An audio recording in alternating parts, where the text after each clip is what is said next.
Hello friends, welcome to study stage. तो आज की इस वीडियो में हम लोग द्विघात समीकरण को सॉल्व करना सीखेंगे, यानी द्विघात समीकरण के मूल ज्ञात करना सीखेंगे। तो वीडियो को लास्ट तक जरूर देखिएगा, जिससे कि आपको पूरा ये द्विघात समीकरण समझ में आ जाए। तो चलिए सबसे पहले समझते हैं कि द्विघात समीकरण किसे कहते हैं। देखिए, जब कोई भी समीकरण दिया हुआ है और उसमें x का जो घात हो, यानी x का जो पावर हो, वो ऊपर 2 रहे। यहाँ पे जो घात दिया हुआ है, ये पावर दिया हुआ है, घातांक इसको बोल सकते हैं, या फिर पावर भी बोलेंगे या फिर घात ही बोलेंगे। अगर ये पावर 2 दिया हुआ है तो इसका मतलब क्या है कि कौन सा समीकरण है, तो ये द्विघात समीकरण है। इसको हम बोलेंगे द्विघात समीकरण।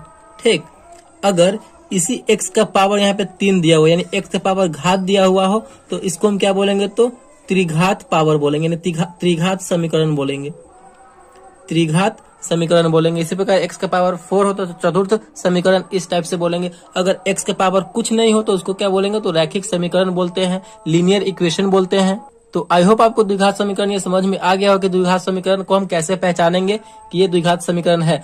अब हम इस द्विघात समीकरण यहाँ पे जो दिया हुआ है, देखिए x² माइनस 3x माइनस 10 है। देखिए x का पावर यहाँ पे क्या है, 2 है। इसका मतलब क्या है कि ये द्विघात समीकरण है। अब क्वेश्चन बोल रहा है कि द्विघात समीकरण के मूल, यानी हमें जो है इस समीकरण का मूल ज्ञात करना है, यानी इसको सॉल्व करके x का वैल्यू पता करना है कि कितना होगा। और किस विधि से यहाँ पे बोला जा रहा है, तो गुणनखंड विधि से हमें यहाँ पे निकालना है। तो गुणनखंड विधि से चलिए हम इसे सॉल्व करते हैं। देखिए, गुणनखंड विधि से सॉल्व करने के लिए हमें क्या करना होगा कि जो समीकरण दिया हुआ है उसमें जो लास्ट का नंबर है, ठीक, ये सब जिसके साथ x लगा हुआ हो वो क्या है, तो चर संख्या है, और जो बिना x के है वो अचर संख्या है, यानी कांस्टेंट है। और ये वेरिएबल सब है, जिसके साथ x लगा हुआ तो वेरिएबल है। तो हमें लास्ट वाली नंबर को, लास्ट वाला जो नंबर दिया हुआ रहेगा उसको, जो फर्स्ट में जो नंबर है x² के गुना में जो संख्या लगा हुआ रहेगा उसको हमें क्या करना होगा, तो गुना करना होगा। फिर से समझिए, यानी लास्ट वाले को हमें x², जो फर्स्ट में x² दिया हुआ है उसमें x² के गुणांक में, यानी x² को जो गुना में लगा हुआ रहेगा उसके साथ हमें गुना करना है। तो यहाँ पे x² के गुना में कुछ भी नहीं लगा हुआ है, इसका मतलब क्या है, 1। तो हमें 10 में 1 से गुना करना है। तो 10 में 1 से गुना करेंगे तो कितना आएगा, 10 आएगा। स्टेप बाय स्टेप अब बड़े ध्यान से समझते चलिए इसको। 10 हो गया, चलिए यहाँ पे 10 आ गया। अब हमें ऐसी दो संख्या को गुना करना है आपस में, जिसको गुना करने पर हमारा 10 आ जाए, और उन्हीं दोनों संख्या को जोड़ने पर या घटाने पर हमारा ये बीच वाला नंबर आना चाहिए, बीच वाला यानी 3 आना चाहिए। तो आपको मतलब ऐसी कौन सी संख्या में गुना करेंगे जो 10 आ जाए, तो 5 दूना 10, 5 में 2 से कर रहे हैं तो 10 आ रहा है। चलिए 5 और 2 को जोड़ते और घटा के देखते हैं कि 3 आ रहा है कि नहीं। 5 गुने 2 बराबर 10 हो रहा है। 5 और 2 को जोड़ के देखते हैं, 5 जो 2 हो रहा है 7, जो कि ये संभव नहीं है जोड़ने पर, हमें 3 चाहिए। और 5 और 2 को घटाते हैं तो 5 और 2 को घटाने पर हमारा आ रहा है 3। ये यहाँ पे फुलफिल हो रहा है, तो यहाँ पे हम 5 और 2 को ही लेंगे।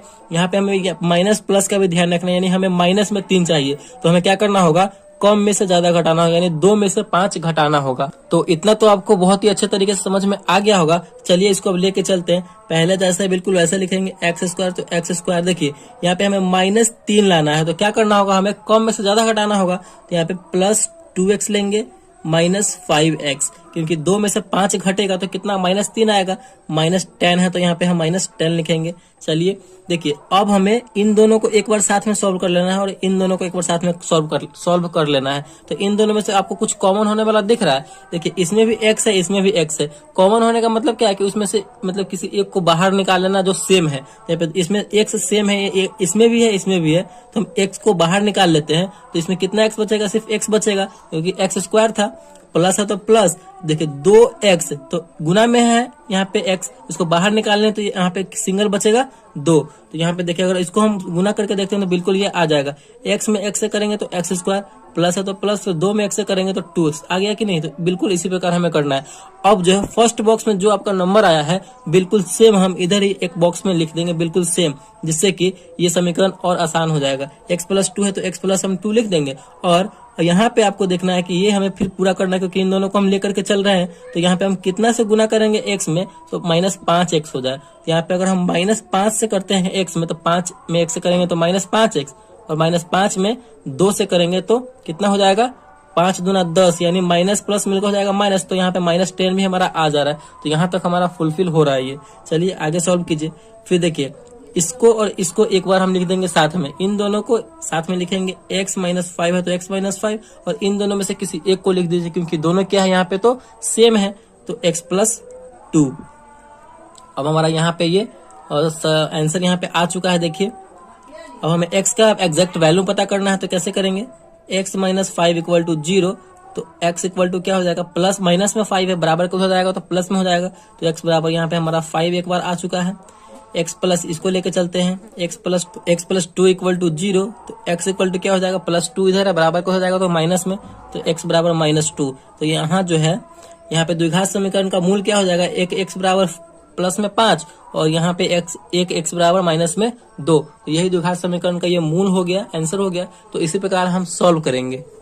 तो आई होप आपको ये जो द्विघात समीकरण मूल ज्ञात करना आ गया होगा गुणनखंड विधि से। तो चलिए आपके लिए एक क्वेश्चन दे रहे हैं और बिल्कुल इसी प्रकार जो है समीकरण को सॉल्व करना है और उसका मूल ज्ञात करके कमेंट बॉक्स में उसका आंसर देना है। तो आपके लिए क्वेश्चन है 2x² प्लस x माइनस 6। तो ये फटाफट इस समीकरण को सॉल्व कीजिए और इसका मूल ज्ञात करके यानी पूरा एग्जैक्ट x का वैल्यू जो भी आ रहा है वो निकाल करके कमेंट बॉक्स में उसका आंसर दे देना, हम आपके कमेंट का रिप्लाई करेंगे। अगर वीडियो आपको अच्छा लगा और समझ में आया तो प्लीज वीडियो को एक लाइक कीजिएगा, चैनल पर नए